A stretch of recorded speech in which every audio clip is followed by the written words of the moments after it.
A mensagem a seguir foi originalmente pregada por John MacArthur, da Grace Community Church, no sul da Califórnia, Estados Unidos. John é pastor, autor, presidente do The Masters College and Seminary e orador destacado de Graça para Você, seu ministério de ensino da Bíblia através da mídia, responsável por desenvolver e distribuir seus recursos ao mundo todo. Essa mensagem traduzida tornou-se possível por meio de Graça para Você e seus colaboradores. Ao término dessa mensagem, você obterá informações de como entrar em contato com Graça para Você. E agora, aqui está o professor de Bíblia de Graça para Você, John MacArthur, liberando a verdade de Deus, um versículo de cada vez. Mensagem 90-318. Explicando a heresia da missa católica, parte 1. Quero que você esta noite, se quiser, entenda o meu coração. Eu tenho que lhe confessar que o maior sofrimento, é claro, na minha vida, e você vai entender isso porque também é o seu e é o do Senhor, é que não encontramos prazer na morte dos ímpios. Não encontramos prazer nas pessoas condenadas ao inferno. Anseio que as pessoas sejam salvas. Esse é o grande clamor do coração de todo cristão verdadeiro. A salvação por tudo que eles conhecem. Como aprendemos na história, nesta manhã, do homem rico no inferno, mesmo no inferno, ele teve uma paixão evangelística que queria que alguém fosse avisar aos seus irmãos. Se esse é o impulso daqueles que são condenados, que tipo de impulso os redimidos têm para a salvação dos pecadores, para que possam escapar do inferno eterno? Há muitas religiões no mundo que prometem o céu e não o entregam. Muitas religiões do mundo que são enganos satânicos, todos eles, na verdade, mas a verdadeira fé e o verdadeiro evangelho caem nessa categoria. O catolicismo romano pertence à categoria de religiões falsas, claramente, não por causa do que eu digo sobre elas, mas porque o que eles dizem sobre a Bíblia e o que dizem sobre o Evangelho, e o que dizem sobre a religião. Tudo o que precisa fazer para entender uma falsa religião é ver o que eles acreditam e entender o que eles defendem, e eles podem ser medidos contra a palavra de Deus, para que possamos entender claramente isso.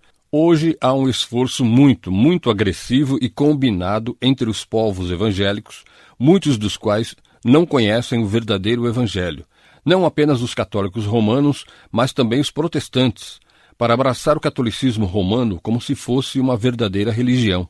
Essa corrida para abraçar os católicos e desclassificá-los como não crentes, desclassificá-los como um campo missionário, está sendo liderado por líderes muito proeminentes em posições evangélicas, tanto em igrejas quanto em para-igrejas. Isso aconteceu por vários anos. Não foi há muitos anos que um documento apareceu, Evangélicos e Católicos Juntos, conhecido como ECT, que atingiu uma aliança entre o evangelicalismo e o sistema católico romano. Foi assinado por muitos líderes evangélicos bem conhecidos. Não lançou pouca controvérsia. Como resultado, esses líderes evangélicos, enquanto nos esforçávamos para confrontar os signatários deste documento com as horríveis realidades do catolicismo e sua completa deturpação do Evangelho, e para chamar essas pessoas a tirarem seus nomes, negar este documento com toda a sua paixão e todo o coração, nenhum deles estava disposto a fazer. E então, esse abraço do catolicismo continuou. E a grande realidade é que muitas pessoas que se chamam cristãs e algumas que são cristãs estão confusas sobre o caráter do catolicismo romano. Precisamos acabar com essa confusão, porque precisamos ter certeza de que compreendemos que eles não acreditam no verdadeiro Evangelho. No coração do catolicismo romano, este evento é chamado de missa. Antes de olhá-lo, quero que você abra sua Bíblia, no entanto, no livro de Hebreus, no 7º capítulo de Hebreus. E eu apenas quero resolver uma coisa em sua mente para começar. E eu lhe digo isso, que isso pode parecer um pouco desconexo quando eu passar por esse material. Normalmente sou bastante organizado no meu pensamento, mas enquanto tentava finalmente colocar isso junto no sábado, enquanto eu estava voando, Havia apenas um voo interminavelmente acidentado, e eu acho que estava jogando meu cérebro junto com tudo mais.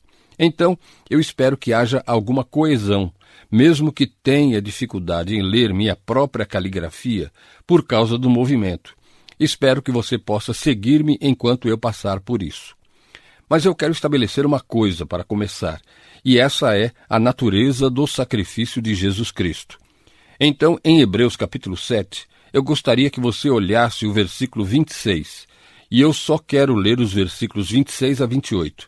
Com efeito, nos convinha um sumo sacerdote como este, santo, inculpável, sem mácula, separado dos pecadores, e feito mais alto do que os céus, que não tem necessidade, como os sumos sacerdotes, de oferecer todos os dias sacrifícios, primeiro por seus próprios pecados, depois pelos do povo, porque fez isso uma vez por todas, quando a si mesmo se ofereceu.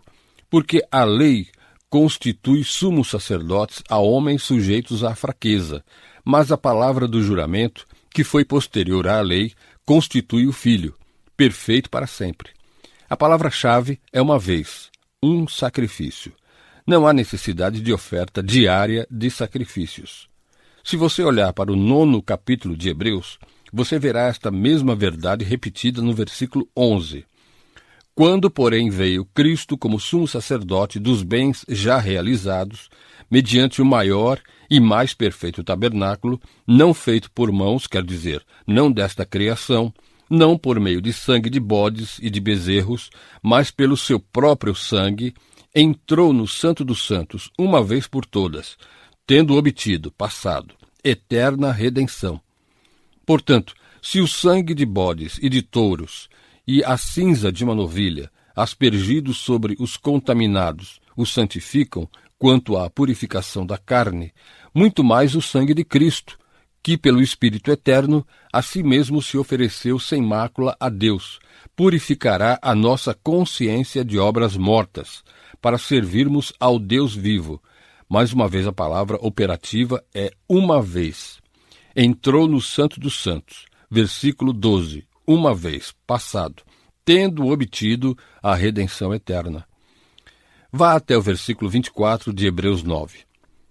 Porque Cristo não entrou em santuário feito por mãos, figura do verdadeiro, porém no mesmo céu, para comparecer agora por nós diante de Deus, nem ainda para se oferecer a si mesmo muitas vezes, como o sumo sacerdote cada ano entra no Santo dos Santos com sangue alheio. Ora, neste caso, seria necessário que ele tivesse sofrido muitas vezes desde a fundação do mundo. Agora, porém, aqui está essa palavra novamente. Ao se cumprirem os tempos, se manifestou uma vez. Ou seja, o ponto culminante dos tempos, o próprio evento dele, a própria morte e ressurreição, ao se cumprirem os tempos, se manifestou uma vez por todas, para aniquilar pelo sacrifício de si mesmo o pecado. E assim como aos homens está ordenado morrerem uma só vez, vindo depois disto o juízo, Hebreus 9, 28, assim também Cristo, tendo se oferecido uma vez para sempre para tirar os pecados de muitos, aparecerá segunda vez, sem pecado, aos que o aguardam para a salvação. Mais uma vez, a palavra operativa aparece no versículo 28. Uma vez. Ele não precisa se oferecer com frequência, diz o versículo 25. Ele não precisa sofrer repetidamente, como o versículo 26 indica, desde a fundação do mundo. Por mais uma vez, na culminação dos tempos, ele guardou, tempo passado, o pecado pelo próprio sacrifício. Capítulo 10 de Hebreus, versículo 10. Nessa vontade, essa é a vontade de Deus, que Jesus veio realizar, como se diz no versículo anterior, 9. Nessa vontade é que temos sido santificados, mediante a oferta do corpo de Jesus Cristo, uma vez por todas. Santificado significa separado do pecado, em um sentido de salvação, bem como num sentido contínuo. E foi realizado através da oferta de Jesus Cristo, a oferta de seu corpo, uma vez. Em contraste, todo sacerdote, versículo 11, se apresenta dia após dia a exercer o serviço sagrado e a oferecer muitas vezes os mesmos sacrifícios, que nunca jamais podem remover pecados. Jesus, porém, tendo oferecido para sempre um único sacrifício pelos pecados, assentou-se à destra de Deus. A finalidade disso é tão clara. Ele veio, fez um sacrifício que aperfeiçoou para sempre os que são santificados. Ele veio. Ele fez uma oferta para todos, para nunca mais ser repetida, em contraste com os sacerdotes repetindo constantemente sacrifícios que nunca podem tirar o pecado. Há apenas um sacrifício, feito uma vez, por uma pessoa que pode tirar o pecado. É esse sacrifício do Senhor Jesus Cristo. Todos os sacrifícios do Antigo Testamento fizeram retratar e desenvolver quase um desejo apaixonado pelo sacrifício final, que finalmente tiraria o pecado. O Antigo Testamento tinha um sacerdócio, um altar e sacrifícios que eram apenas sombras, antecipação do sacrifício final que viria com Cristo. Ele veio, ele ofereceu esse sacrifício, e Deus pontuou aquele sacrifício destruindo o templo, usando os romanos para fazê-lo em 70 depois de Cristo, destruindo os altares, esmagando todo o sistema sacrificial do Antigo Testamento e todos os registros de todas as genealogias de todos aqueles na linha sacerdotal, terminando assim permanentemente o sacerdócio. Não há mais sacrifícios, não há mais altares e não há mais sacerdotes como uma ordem especial para oferecer sacrifícios. Tudo chegou ao fim no sacrifício de Jesus Cristo. Todos os sacrifícios que estão sendo feitos hoje são antibíblicos e incapazes de realizar qualquer coisa. Todos os sacerdotes hoje são falsos requerentes de um sacerdócio especial, uma ordem especial de sacerdotes, já que agora somos todos sacerdotes. Nós somos um sacerdócio real, todos os crentes. Não precisamos de mediador. Todos temos acesso imediato a Deus. Não precisamos fazer sacrifícios porque não há templo, não há altares, não há sacrifícios e não precisamos de sacerdotes. Apesar disso, o sistema católico romano criou um sacerdócio, construiu em cada igreja na face da terra um altar e ao redor desse altar continua oferecendo sacrifício. Dezenas de milhares cronometrados todos os dias, como se tivessem reinventado o sacerdócio levítico, e eles estarão fazendo isso até o fim dos tempos, até o fim do mundo. Diz lá em sua literatura, eles restabeleceram o que Deus mesmo destruiu, e é uma variação do sacerdócio levítico. É uma variação ilegítima desse sacerdócio. Eu digo variação porque é misturado com o mistério e a idolatria pagãs do culto. A missa é um sacrifício que pode ser feito apenas em um altar de algum tipo e apenas por um sacerdote. Quão importante é a missa para o catolicismo? Bem, para mostrar a sua importância, cito o catolicismo católico, entre aspas. A missa é a fonte e a cimeira da vida cristã, que é dizer, é a origem da vida cristã e é o ponto alto. Foi o cardeal Ratzinger, que agora se chamou de Papa Bento, que disse, e eu o cito, a missa é a soma e substância de nossa fé. Isso não é periférico, isso não está na borda. Este não é um entre muitos. Este é o coração e a alma do sistema. Embora existam 7 sacramentos por sua definição, este é o sacramento principal, mas desde logo a missa é um engano, porque, como eu disse, não há mais sacrifícios, não há mais altares, não há mais templo em que Deus habita, nem mais tabernáculo, e não há mais sacerdócio. É, portanto, um falso sacrifício em um falso altar, em um templo falso por um falso sacerdote. No fundo, é uma negação do sacrifício singular de Cristo na cruz, porque a missa é uma oferta de Cristo repetidamente por um sacrifício ilegítimo em um altar ilegítimo para um propósito inútil e ímpio. Como em tantos pontos, como já falei, o catolicismo romano é uma mistura. É principalmente o paganismo com um pouco de cristianismo polvilhado nela e com muita terminologia cristã, para enganar e enganar as almas. É uma religião demoníaca que não traz salvação. Não pode. John O'Brien, um padre católico, ajudou os católicos romanos a compreenderem a importância da missa. Ele escreveu um livro intitulado A Fé dos Milhões, as credenciais da religião católica. É um trabalho clássico. Isto é o que ele escreveu, John O'Brien. Um trabalho muito popular. Quando o sacerdote anuncia as tremendas palavras de consagração, esta é a missa, ele alcança os céus, traz Cristo do seu trono e o coloca no nosso altar para ser oferecido novamente como vítima dos pecados do homem. É um poder exercido pelo sacerdócio maior que o dos anjos e o dos santos, maior que o dos serafins e dos querubins. Na verdade, é um poder maior do que o poder da Virgem Maria. Enquanto a Santíssima Virgem era a agência humana pela qual Cristo se encarnou uma única vez, o sacerdote traz Cristo para baixo do céu e o torna presente em nosso altar como a eterna vítima. Você se pergunta por que você sempre vê um crucifixo e não uma cruz vazia? O sacerdote traz Cristo para baixo do céu e o torna presente no nosso altar como a eterna vítima pelos pecados do homem, não uma vez, mas milhares de vezes. Pare por um momento. Você vê a comparação? Maria apenas o trouxe para o mundo uma vez. O Padre o traz para baixo milhares de vezes. Ele tem maior poder do que a Virgem Maria. É uma coisa maravilhosa para um católico romano dizer, pois qualquer estudo de Maria nos indicaria que eles pensam que ela tem o próprio poder de Deus. Nós não esperamos que um sistema como este seja consistente. Esperamos? O sacerdote, ele prossegue.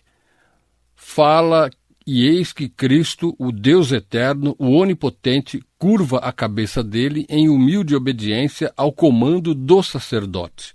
E o último parágrafo de O'Brien, de que dignidade sublime é o ofício do sacerdote cristão, que tem o privilégio de agir como embaixador e vice-regente de Cristo na terra. Ele continua o ministério essencial de Cristo. Ele ensina os fiéis com a autoridade de Cristo. Ele perdoa o pecador penitente com o poder de Cristo. Ele oferece novamente o mesmo sacrifício de adoração e expiação que Cristo ofereceu no Calvário. Não é de admirar que o nome que os escritores espirituais gostam, especialmente de se candidatar ao sacerdócio, é o de Alter Christus, pois o sacerdote é e deve ser outro Cristo. Na semana passada eu estava no programa Larry King, alguns de vocês viram isso. Isso saiu da boca de um dos sacerdotes nesse programa. Quão maravilhoso é, ele disse, ser outro Cristo. A Bíblia avisa sobre outro Cristo, falso Cristo. E eles vão proliferar nos últimos dias. Isso é o que está acontecendo em uma missa. Este padre, dado por esse poder maior do que o da Santíssima Virgem, traz Cristo para fora do céu. Tudo o que ele tem a fazer é falar, e Cristo, o Deus eterno e onipotente, inclina a cabeça com humilde obediência ao comando do sacerdote. Agora, tudo isso se remonta à sua verdadeira ratificação e esclarecimento ao Concílio de Trento no século XVI. O Concílio de Trento afirma tantas coisas porque reagiriam à reforma. Mas você volta para o Concílio de Trento e você terá uma boa ideia de como eles caíram sobre a missa. Este é um dogma, pessoal. Quando o Concílio de Trento dizia algo, a Igreja dizia. Quando a Igreja diz isso, é infalível, portanto não pode mudar. O Concílio de Trento reuniu-se na sua 13ª sessão.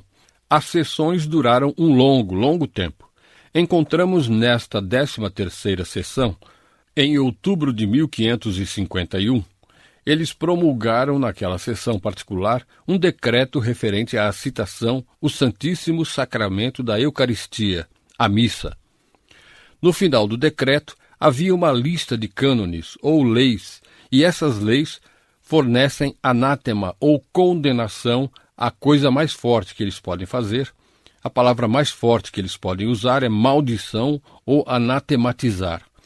E os cânones anatematizaram aqueles que rejeitam o ensino do concílio. Agora, o que acontece se você olhar para esses cânones?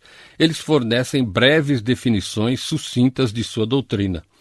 E eu quero ler para você alguns deles que se relacionam com a missa, a questão do que chamam de Eucaristia. Cânon número 1. Dentro do decreto relativo ao Santíssimo Sacramento da Eucaristia. Cânon número 1. Se alguém nega que no sacramento da Santíssima Eucaristia estão contidos verdadeiramente, de forma real e substancialmente, o corpo e o sangue, juntamente com a alma e a divindade de nosso Senhor Jesus Cristo e, consequentemente, o Cristo inteiro, mas diz que ele está nele apenas como um sinal ou figura ou força, seja anátema. A condenação é pronunciada sobre quem diz que Cristo não está realmente lá, corpo, sangue, alma, divindade, vinho e bolacha. Cânon número 2. Se alguém disser que no sagrado e santo sacramento da Eucaristia a substância do pão e do vinho permanece conjuntamente com o corpo e o sangue de nosso Senhor Jesus Cristo, ou seja, ambos estão lá, e nega essa mudança maravilhosa e singular de toda a substância do pão no corpo e toda a substância do vinho no sangue, as aparências apenas do pão e do vinho restante, que mudou a Igreja Católica, mais chamado de a transubstanciação, seja anátema. Em outras palavras, se você diz que o corpo e o sangue, assim como a alma e a divindade de Cristo, não estão lá no vinho e no pão, você é anatematizado. Se você diz que ele está apenas lá, juntamente com o pão e o vinho, você também é anátema. O que você tem a dizer é, ele está lá e o pão e o vinho não estão lá, embora pareçam estar lá. Misticol ocus pocus, mumbo jumbo com certeza. Cânon número 8. Se alguém diz que o recebimento de Cristo na Eucaristia é recebido espiritualmente apenas, e também não sacramentalmente e realmente, seja anátema, ou seja, se você diz que ao tomar o pão, tomando a hóstia, como eles o chamam, que o pão é a única coisa dada ao comungante, se você diz que Cristo está só lá espiritualmente e não sacramentalmente e realmente, você está condenado. 11 anos depois, em 1562, foi realizada a 22ª sessão do Concílio de Trento. E desta vez o decreto promulgado foi intitulado Doutrina sobre o Sacrifício da Missa. E é importante que você conheça isso. Então deixe-me ler o que diz a 2ª seção deste decreto. E na medida em que neste sacrifício divino, que é celebrado na missa, é contido e imolado de maneira não dolorosa o mesmo Cristo que uma vez se ofereceu de maneira dolorosa no altar da cruz, o Sagrado Concílio ensina que isso é verdadeiramente propiciatório e tem esse efeito, que se nós, contritos e penitentes, com coração sincero e fé direta, com temor e reverência, nos aproximarmos de Deus, obtemos misericórdia e graça em auxílio temporário. Em outras palavras, a missa é realmente Cristo. É realmente um sacrifício em um altar real, por um verdadeiro sacerdote, assim como os sacerdotes no Antigo Testamento ofereciam um animal no altar como um sacrifício. A única diferença é que não é sangrento, que Cristo é, no entanto, imolado, oferecido ou sacrificado. E como resultado disso, a propiciação é alcançada. A satisfação real para o pecado é alcançada. Trento prosseguiu dizendo, a vítima é uma e a mesma coisa, isto é, Cristo é a vítima. Como ele estava na cruz, nesta missa a mesma coisa, que é Cristo, agora oferecendo pelo ministério de sacerdotes que se ofereceram na cruz. Então você tem dezenas de milhares, milhões e milhões de sacrifícios de Cristo sendo feitos por sacerdotes, e é o mesmo Cristo. O verdadeiro Cristo, o Cristo real, e não apenas um Cristo espiritual, mas o Cristo real, corpo, sangue, espírito e divindade. E é propício, propiciatório. Ele continuou dizendo, Trento, é bem entendido que é um sacrifício não sangrento, mas não é menos um sacrifício. É justamente oferecido para os pecados, os castigos, as satisfações e as outras necessidades dos fiéis que vivem, mas também para os que se afastaram em Cristo, mas ainda não totalmente purificados. Onde estão? No purgatório. Então, isso é uma propiciação para os vivos e para os mortos. Agora, no final desse decreto, que veio 11 anos depois, há mais cânones, mais maldições pronunciadas sobre aqueles que negariam isso. Aqui está o cânon número 1. Se alguém diz que na missa um sacrifício verdadeiro e real não é oferecido a Deus, ou ao ser oferecido não é mais do que Cristo nos tem dado para comer, seja anátema. Se você diz que estamos comendo Cristo, literalmente, comendo seu corpo e sangue, espírito e divindade, mas não é um sacrifício, você está condenado. Cânon número 2. Se alguém diz que por essas palavras, faça isso em memória de mim, Cristo não instituiu sacerdotes dos apóstolos, nem ordenou que eles e outros sacerdotes deveriam oferecer seu próprio corpo e sangue, seja anátema. Se você apenas diz, faça isso em memória de mim, é menos do que a instituição do sacerdócio católico romano. Você está condenado. Cânon número 3. Se alguém disser que o sacrifício da missa é somente um louvor e ação de graças, ou que é uma mera comemoração do sacrifício consumado na cruz, mas não um propiciatório, ou seja, não é eficaz, que não é um sacrifício real que Deus aceita para que ele possa perdoar pecado, se você diz que é nada menos do que isso, ou que ele só é proveitoso para quem recebe e não deve ser oferecido para os vivos e os mortos, isto é, apenas a pessoa que está recebendo e não outras pessoas vivas e outras pessoas mortas que não estão lá, por pecados, punições, satisfações e outras necessidades, que seja anátema. Se você diz que não vale para os vivos e os mortos que não estão lá, você é amaldiçoado. Cânon número 4. Se alguém diz que pelo sacrifício da missa uma blasfêmia é lançada sobre o sacrifício mais sagrado de Cristo, consumado na cruz, que seja anátema. Então todos somos condenados. Se você diz que este sacrifício blasfema o sacrifício mais sagrado de Cristo, então você está blasfemando e você está condenado.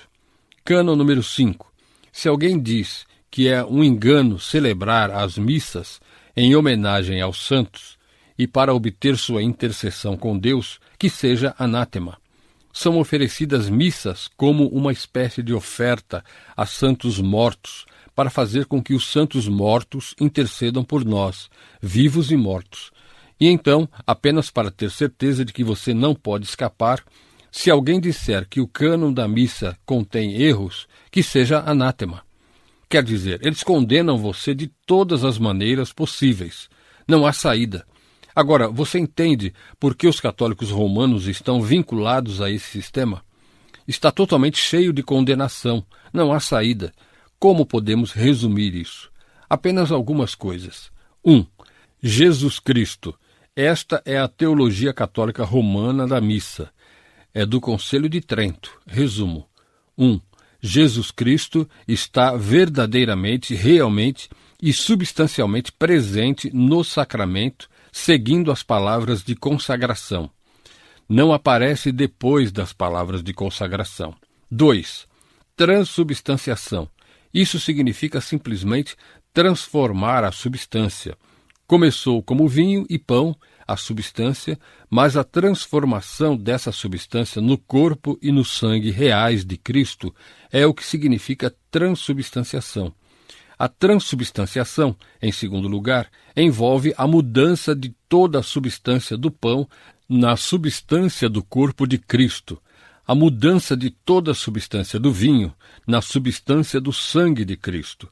É uma mudança real e de fato, embora pareça ainda ser pão e vinho. 3. Uma vez que Cristo está realmente presente na Eucaristia, os próprios elementos são dignos de adoração. Eles são dignos de adoração. Você sabe que quando um católico vai à missa e passa a pequena caixa em que a bolacha e o vinho estão dentro, ele adora? Eu estava ouvindo outra noite no canal católico, quando eu estava em Louisville, e havia um padre. Escutei pelo menos 1 hora, porque ele estava dando palestra sobre a missa, e eu estava checando meus fatos. Incrível como Deus traz as coisas na minha vida quando estou trabalhando nessas coisas. Quer dizer, eu estava no Larry King Show na semana passada com 6 sacerdotes e eu estava checando todos os meus fatos. E então eu vou lá e esse sujeito está dizendo isso. Nós sempre podemos contar este padre.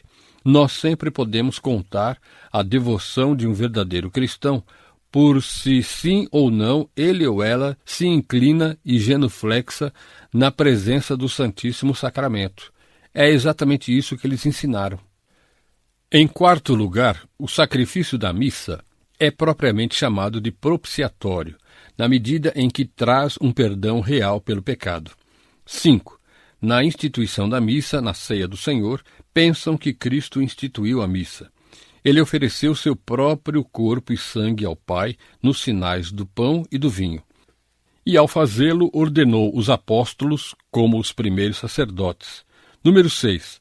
O sacrifício da missa é devidamente oferecido por pecados, punições, satisfação e outras necessidades, não apenas para pessoas vivas, mas mortas também. E, finalmente, qualquer um que nega qualquer ponto disso é condenado. Agora você pode dizer, bem, isso faz muito tempo. Você está falando sobre 16 séculos. Isso ainda é o ensinamento da Igreja? Absolutamente. Ainda é o ensino da Igreja. Escolha qualquer catecismo católico, qualquer escritor católico, qualquer escritor moderno sobre o catolicismo, Karl Keating ou qualquer outra pessoa, você vai encontrar o mesmo. O ensino de Trento continua a ser a posição dogmática oficial da Igreja Católica Romana. Interessante. No Catecismo da Igreja Católica existem 9 parágrafos dedicados ao tema da justificação. Existem 84 dedicados à missa e 14 parágrafos de resumo. No Catecismo atual da Igreja Católica, Trento é mencionado pelo nome o Concílio de Trento, citado como autoritativo. Suas doutrinas claramente apresentadas como ensinamentos da Igreja. Aqui está um parágrafo do Catecismo. O sacrifício de Cristo e o sacrifício da Eucaristia são um único sacrifício. A vítima é uma e a mesma coisa. O mesmo agora é oferecido através do ministério dos sacerdotes que se ofereceu na cruz. Apenas a maneira de oferecer é diferente. Neste sacrifício divino, que é celebrado na missa, o mesmo Cristo que se ofereceu uma vez no altar da cruz é oferecido de maneira não sangrenta, repetidamente. Eu adicionei a palavra repetidamente para esclarecimento. A teologia católica diz que a missa não é divina. Não é, o que eu disse, uma encenação dramática. Não é teatro. A teologia católica diz que não é uma comemoração, não é um memorial, não é uma lembrança. É um verdadeiro sacrifício que continua o eterno sacrifício de Cristo, a eterna vítima. Não é um sacrifício separado, mas é o mesmo sacrifício como o da cruz continua a ser oferecido novamente e novamente e novamente e assim por diante. É realmente uma amalgamação de sacrifícios pagãos que encontrou o caminho pelo cristianismo muito, muito cedo. A verdadeira devoção católica romana é medida se você se ajoelha e faz o sinal da cruz quando vê o Santíssimo Sacramento. O Catecismo Católico Romano cita o Vaticano II. O Vaticano II diz: tão frequentemente quanto o sacrifício da cruz pela qual Cristo foi sacrificado é celebrado no altar. A obra de nossa redenção é realizada, é um sacrifício redentor, como é a cruz. Que grande caos e confusão é esse? Então, onde você procura a sua salvação? Foi em qual sacrifício? Aquele que você teve hoje, ontem? Aquele que você terá na estrada? Não é de admirar no catolicismo romano que não existe garantia de salvação. Como você saberia? E deixe-me apenas agrupar isso um pouco. Eu estava falando com R.C. Sproul esta semana, na volta de Louisville, e estávamos falando sobre o catolicismo. É o ambiente do qual ele saiu. E ele disse, o que é realmente surpreendente sobre o catolicismo é o seguinte: Se o padre não tem uma intenção pura, quando ele oferece a missa, é inválido. Uau! A única maneira pela qual o assunto se torna válido é se a intenção do sacerdote é pura. Tentar encontrar um padre puro não é um negócio fácil. E se ele for imoral? E se ele é um pedófilo? E se ele é homossexual? Isso invalida tudo o que o cara faz. E exatamente o que significa intenção pura. Ouça Ludwig Ott, meu teólogo católico romano favorito. Porque eu posso encontrar tudo o que eu preciso nesse livro. Aqui está Ott.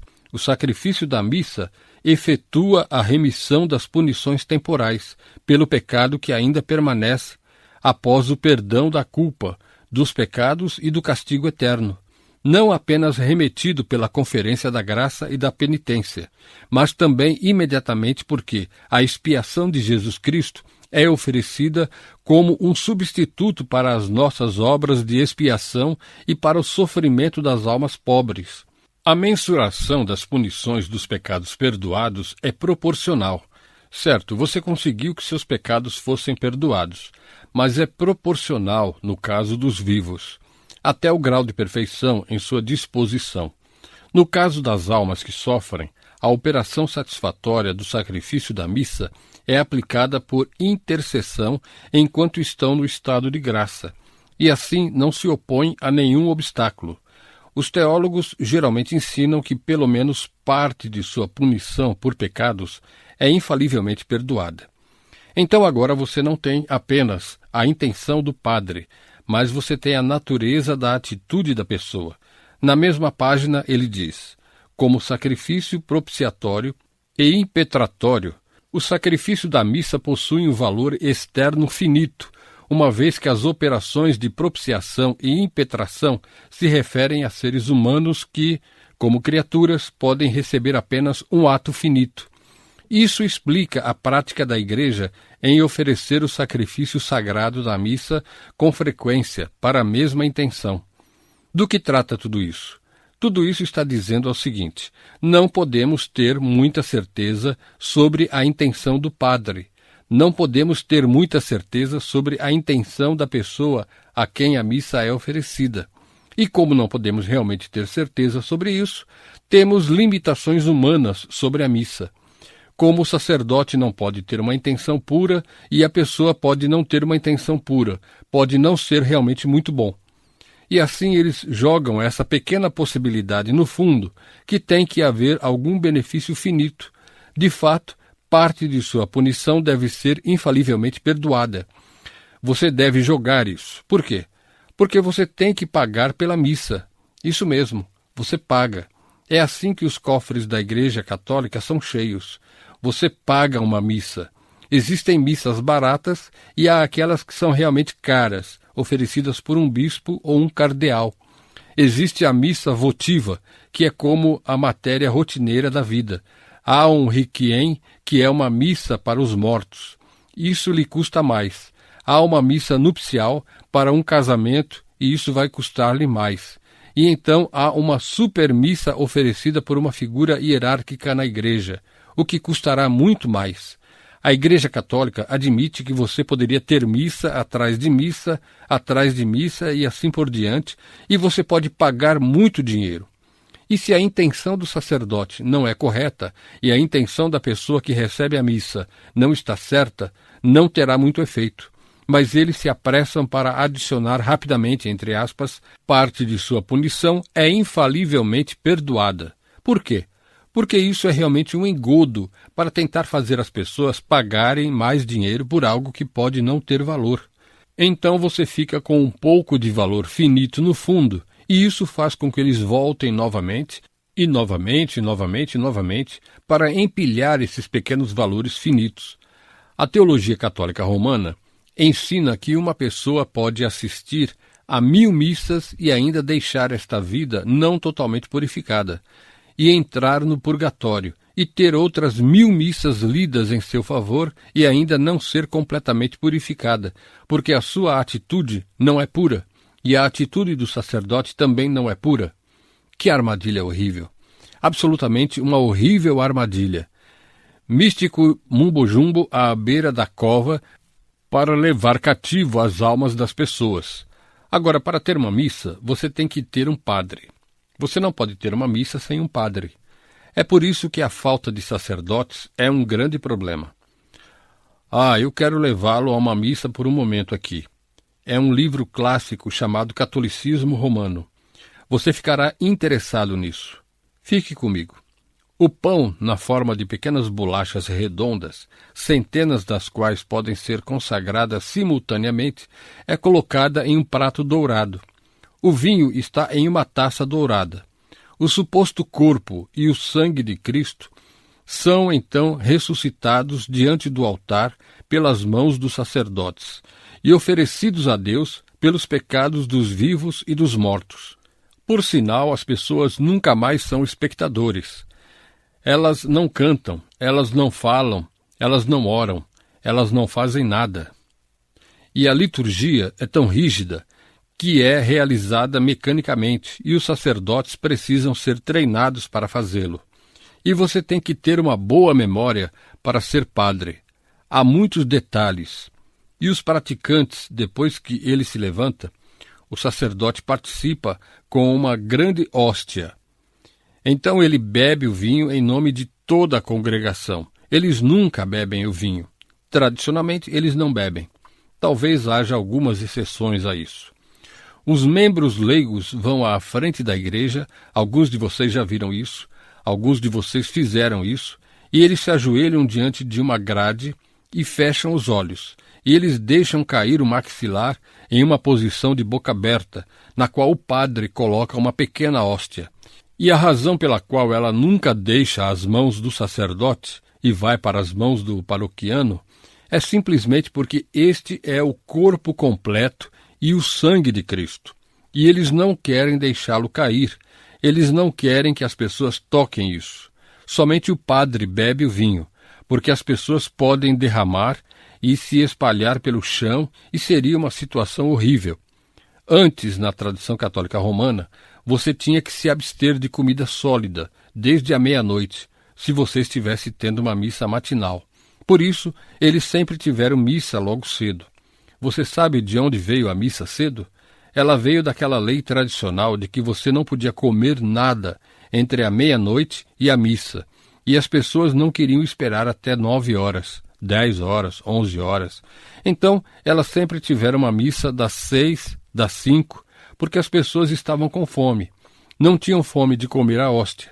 Elas estavam com fome de comer a hóstia e depois se alimentar. E a razão pela qual você não tinha permissão para comer antes da meia-noite era que eles não queriam misturar Cristo com qualquer outra coisa. Agora, isso é alterado. Eu sei, eu entendo a tolice disso. Agora, acho que é até 1 hora, eu acho. Estranho, no entanto. Não é que o Senhor instituiu a última ceia imediatamente depois de terem comido uma enorme refeição e que durou horas? Cristo não fez nenhuma objeção com o pão e o vinho se misturando com qualquer outra coisa que eles comessem. Então a cerimônia realmente começa. É preciso muito treinamento e você entenderá o porquê, ok? Isto é o que acontece. O padre, então, faz o sinal da cruz 16 vezes em sua cerimônia. Eu não vou passar por isso, passo a passo. Vou resumi-lo. Ele deve fazer o sinal da cruz 16 vezes. Ele tem que se virar para a congregação 6 vezes, levantar os olhos para o céu 11 vezes, beijar o altar 8 vezes, dobrar as mãos 4 vezes, golpear o peito 10 vezes, inclinar a cabeça 21 vezes, ajoelhar-se 8 vezes, inclinar o ombro 7 vezes, abençoar o altar com o sinal da cruz 30 vezes, colocar as mãos no altar 29 vezes, orar em segredo 11 vezes, orar em voz alta 13 vezes, tomar o pão e o vinho e o transformar no copo e no sangue de Cristo.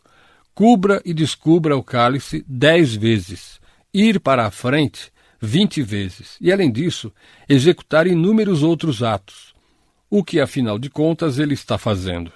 Toda esta cerimônia prolongada é projetada, escreve Botner, para reencontrar a experiência de Cristo na última ceia no cenáculo, através da agonia do jardim, através da traição, através do julgamento, através da crucificação, através da sua morte, sepultamento, ressurreição e ascensão. É por isso que todos esses movimentos acontecem, um tipo de dramatização. Suas curvaturas e genuflexões são imitações de Cristo em sua agonia e sofrimento. E se o padre esquecer um elemento do drama, comete um pecado, tecnicamente invalida a missa. Então você precisa ser treinado para fazer isso. E você precisa ter uma boa lembrança. Quem poderia contar tudo isso? O que você faz é passar por isso. É como uma rotina até você diminuí-la. Historicamente, a missa era rezada ou cantada em latim, o que ninguém entendia. Eles não precisavam entender. O sacerdócio, por sinal, substituiu a pregação e um altar substituiu um púlpito. É assim com a religião sacramental. E Botner diz: certamente houve muita verdade no comentário de Voltaire sobre a missa praticada nas catedrais da França nos seus dias, em que ele a chamou de grande ópera dos pobres. Após a adoração do anfitrião consagrado, as mãos erguidas do sacerdote fingem oferecer a Deus o próprio corpo e sangue de Cristo, que desceu pelo sacrifício dos vivos e dos mortos. E então o sacerdote finge que o come vivo na presença do povo, também para dar-lhe ao povo, sob a aparência de pão, embora não seja realmente pão para ser comido por eles. Quando o sacerdote romano consagra a hóstia, então é chamada de hóstia, e eles adoram isso como se fosse Deus. E é por isso que eles se ajoelham, e é por isso que se curvam. E você sabe tão bem quanto eu que esse pedaço de pão não é mais que um pedaço de pão. E se a alma e a divindade de Cristo não estão presentes, então adorar é pura idolatria.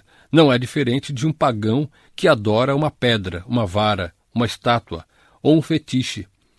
E lembre-se, a eficiência de tudo isso, quando tudo é dito e feito, depende da intenção do sacerdote. Se ele não tem a intenção certa, não funciona.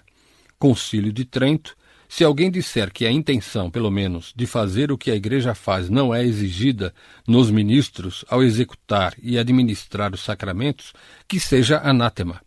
O Papa Pio IV disse: se houver algum defeito em qualquer um destes, a saber, a matéria devida, a forma com intenção ou a ordem sacerdotal do celebrante, anula o sacramento.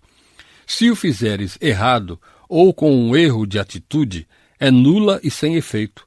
O cardeal Bellarmine, que foi considerado uma das principais autoridades, diz: ninguém pode ter certeza, com segurança, de que recebeu um verdadeiro sacramento, já que nenhum sacramento é conformado sem a intenção dos ministros e ninguém pode ver a intenção do outro.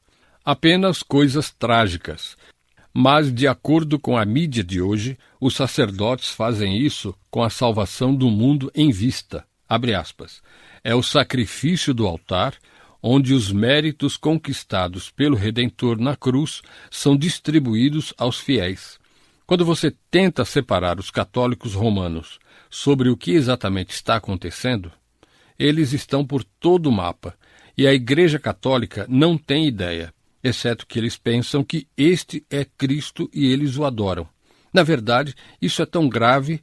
Ouça a Madre Teresa e vou parar por aqui. Esta é uma citação da Madre Teresa.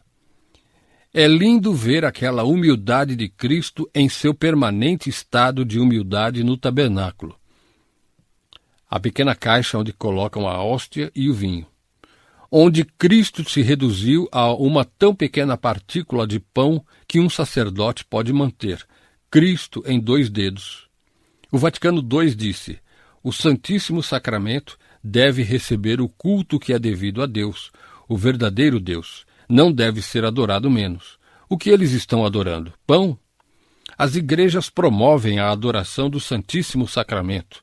Há banquetes anuais em homenagem ao Santíssimo Sacramento. Ordens especiais de homens e mulheres dedicados à adoração contínua da hóstia. Há um grupo de freiras chamado as Freiras da Adoração Perpétua do Santíssimo Sacramento. há uma congregação do Santíssimo Sacramento que são, abre aspas, devotadas para realizar, antes do Santíssimo Sacramento, uma missão perpétua de oração e súplica. Toda a sua vida dedicada a adorar um pedaço de pão em uma caixa. Agora, deixe-me fechar com isso. Eu acho que posso encontrá-lo. Sim, vamos concluir, levando você a um relato de testemunhas oculares do século XVIII de um festival Corpus Christi, o Corpo de Cristo, o Santíssimo Sacramento. E não vou arrastá-lo através de tudo isso. É muito doloroso. Mas seria um pouco assim.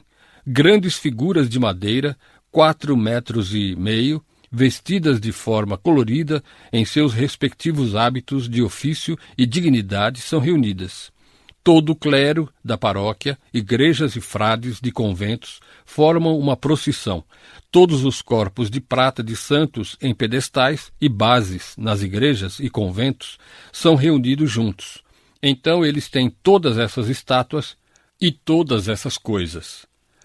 Os habitantes devem limpar as ruas que o sacramento deve atravessar e cobrir o chão com verduras e flores, e colocar as melhores cortinas na frente de varandas e janelas.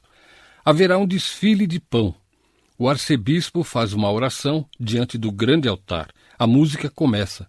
O arcebispo tira do tabernáculo o pão, a hóstia, sobre o rico cálice de ouro maciço, e o coloca sobre a grande custódia, na mesa do altar. O arcebispo, em seu hábito pontifício, oficia sua graça, dá a bênção às pessoas com o sacramento nas mãos. Então o arcebispo, com a ajuda do decano, o arquidiácono e o chantre, coloca a custódia num pedestal dourado, adornado com flores e as joias de várias damas de qualidade, e que é carregado nos ombros de 12 sacerdotes vestidos com os mesmos ornamentos que eles fazem missa. Enquanto isso, a procissão começa a sair da igreja na ordem sequencial. Agora eles têm 12 sujeitos carregando esta custódia, esta caixa dourada, e em cima disso fica essa pequena caixa com a hóstia nela. Em primeiro lugar vem a gaita, um tipo de instrumento tocado como uma gaita, e os grandes e pequenos gigantes, figuras coloridas dançando ao longo das ruas, seguido de uma grande cruz de prata fora da catedral. Em seguida, vem 30 corporações de comerciantes, a menor é de 30 pessoas. Então os meninos e as meninas do Hospital Azul, com sua mestra, senhora e capelã. Então todas as ordens religiosas lideradas pelos franciscanos, porque eles são os mais jovens, e todas as 70 ordens vestidas com os ornamentos que usam no altar. 20 conventos de frades, cerca de 2.000 presentes nesta ocasião solene, 16 conventos de freiras, cerca de 1.500, 1.200 sacerdotes paroquiais, 4.700 personagens eclesiásticos e o resto corresponde a cerca de 15.000 famílias. Uma parada maciça. Eles saem, está na Espanha, em uma cidade chamada Zaragoza, mas é típica de tudo isso. Eles vêm marchando, 12 sacerdotes carregando o dossel sob o qual o sacramento vai. O arcebispo, em seu hábito pontifício, vai na mão direita do subdiácono, o vice-rei da mão direita do arcebispo, o diácono e o subdiácono, um à direita e o outro à esquerda, tudo abaixo do dossel.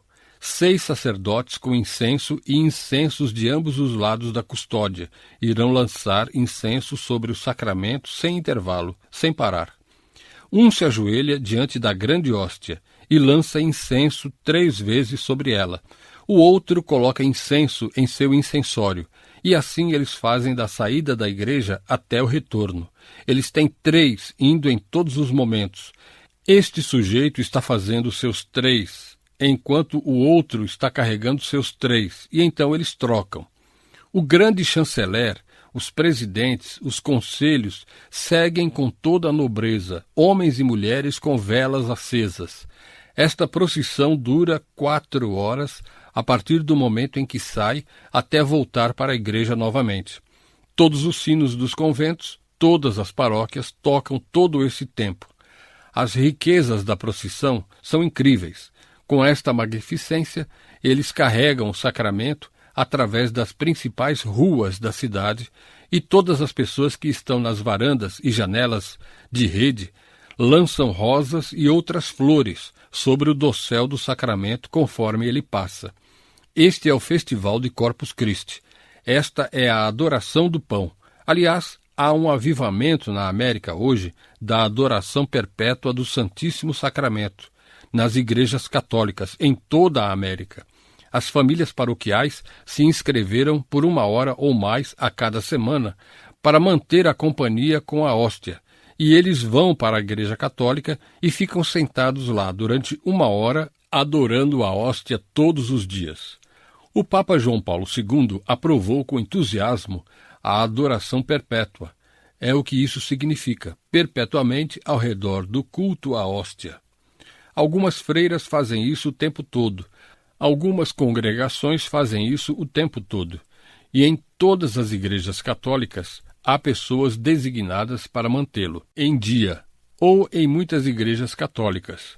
Você nunca pode confundir isso com o cristianismo. Nunca, nunca. Eu tenho muito mais a dizer.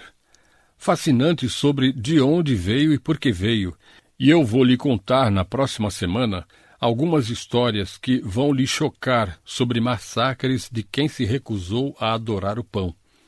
Vamos orar. Nós lutamos com isso, Senhor, porque é tão desonesto para ti. Queremos fazer um chicote e limpá-lo. É um covil de ladrões, despojando as pessoas do seu dinheiro e suas almas em teu nome. Com isso deve horrorizar o céu. Mas nosso horror também se misturou com o sofrimento de milhões e milhões de pessoas que são cativas desse sistema e nem sabem o que ensinam, mas adoram uma mulher morta, Maria, e adoram uma caixa com pão nela, e nunca o Deus verdadeiro e vivo. Confiam em um sacerdote que pode ter um coração miserável e não no único e verdadeiro grande sumo sacerdote por quem o acesso a ti é dado. Ajuda-nos, Senhor, a entender essas coisas e a alegrar-nos de que conhecemos a verdade e que fomos libertados, muitos de nós, deste sistema satânico. Ajuda-nos a estar ansiosos para compartilhar o verdadeiro Evangelho com aqueles que conhecemos. Oramos em nome do Senhor. Amém. Você acabou de ouvir um sermão originalmente ministrado por John MacArthur, professor de Bíblia de graça para você. Para mais informações, bem como acesso gratuito às lições de John, visite o website de Graça para Você em gty.org. O website também coloca à venda o recurso fundamental do ministério de John, a Bíblia de Estudo MacArthur. Ainda que vendamos todas as traduções disponíveis, não seremos capazes de atender adequadamente a todas as localidades de onde as pessoas ouvem essa gravação. John MacArthur e Graça para Você.